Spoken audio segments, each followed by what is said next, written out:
warahmatullahi wabarakatuh. Kami dari kelompok 6 akan membahas tentang klasifikasi anak berkelainan mental emosional yang terdiri dari saya sendiri atas nama saya atas nama Syarifatul Jannah dan saya atas nama Fitria. Dan saya akan membahas tentang klasifikasi anak tunagrahita. Tunagrahita itu adalah anak yang memiliki kecerdasan di bawah rata-rata, memiliki hambatan perilaku, penyesuaian, dan terjadi pada masalah perkembangannya. Untuk memahami klasifikasi anak tunagrahita, maka perlu disesuaikan dengan klasifikasinya. Berdasarkan kapasitas intelektual, skor IQ, tunagrahita dibagi menjadi 4 bagian. Yang pertama tunagrahita ringan yang mempunyai IQ 50 sampai 70.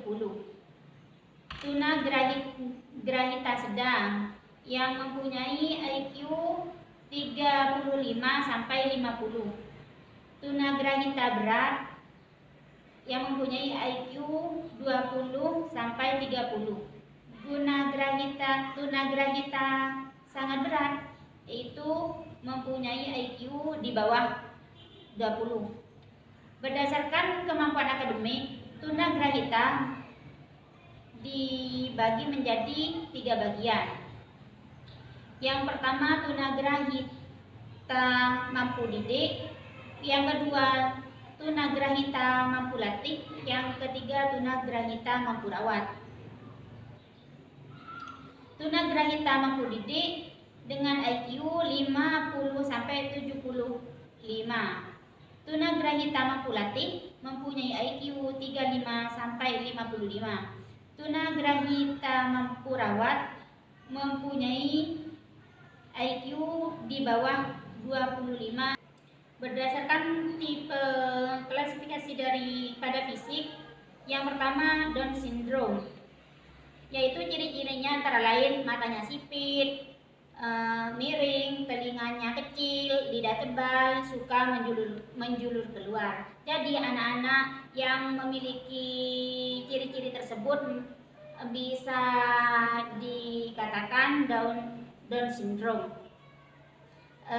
Yang kedua makroceplasik, yaitu ciri-cirinya mempunyai ciri-ciri ukuran kepala yang besar dari ukuran normal. Jadi kepala itu lebih membesar daripada badannya.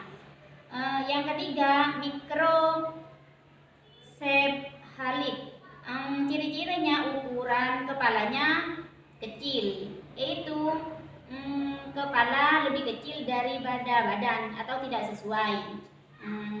Selanjutnya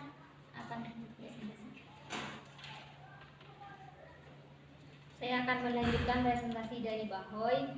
Di sini saya akan membahas tentang klasifikasi anak tunadaksa. Anak tunadaksa adalah anak-anak yang mengalami kelainan fisik atau cacat tubuh yang mencakup kelainan anggota tubuh maupun yang mengalami kelainan gerak dan kelumpuhan. Menurut tingkah kelainannya, anak-anak tunadaksa dapat diklasifikasikan sebagai berikut. Yang pertama, cerebral palsy. Cerebral palsy adalah kelumpuhan otak besar, yaitu suatu keadaan yang ditandai dengan buruknya pengendalian otot, kekakuan, kelumpuhan, dan gangguan fungsi saraf lainnya.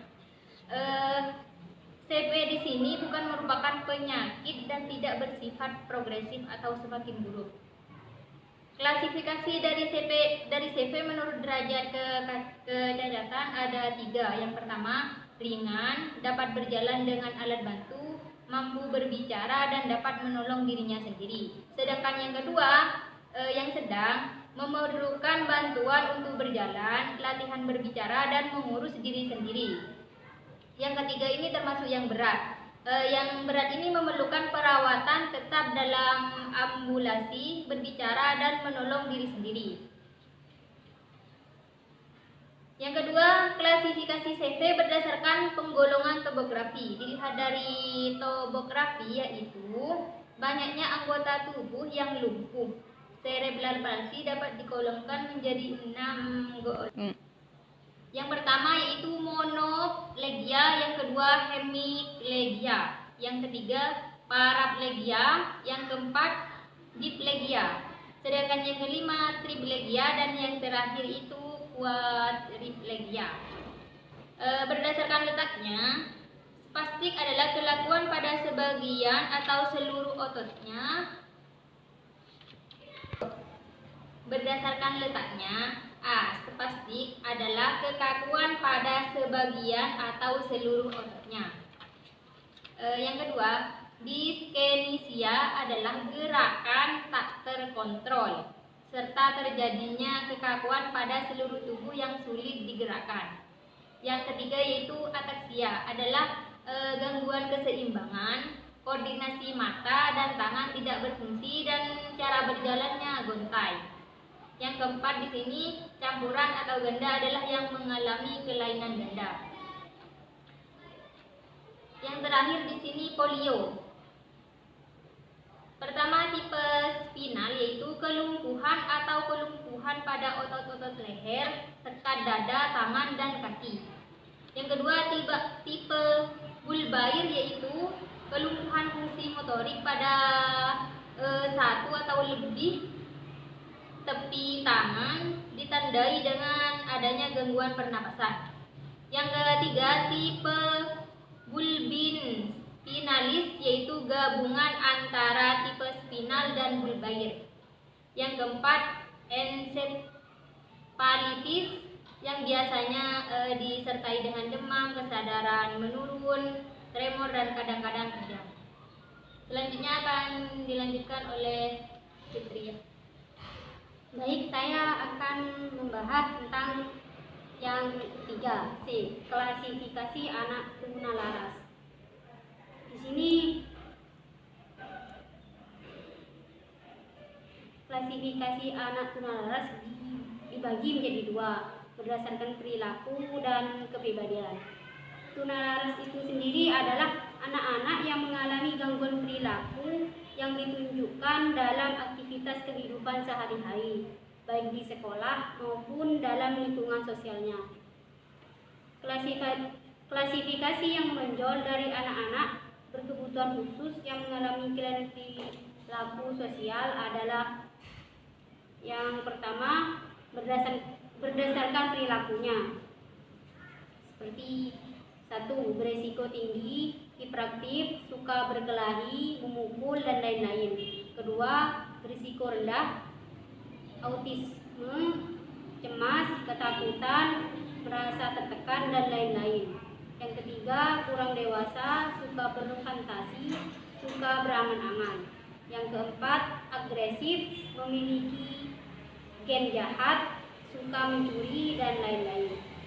Yang B, berdasarkan kepribadian.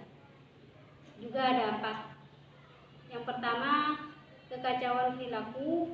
Yang kedua, menarik diri. C, ketidakmatangan. Yang D, agresi sosial atau menyerang kelompok. Mungkin hanya itu yang dapat kami sampaikan. Kurang lebihnya kami mohon maaf. Assalamualaikum warahmatullahi wabarakatuh.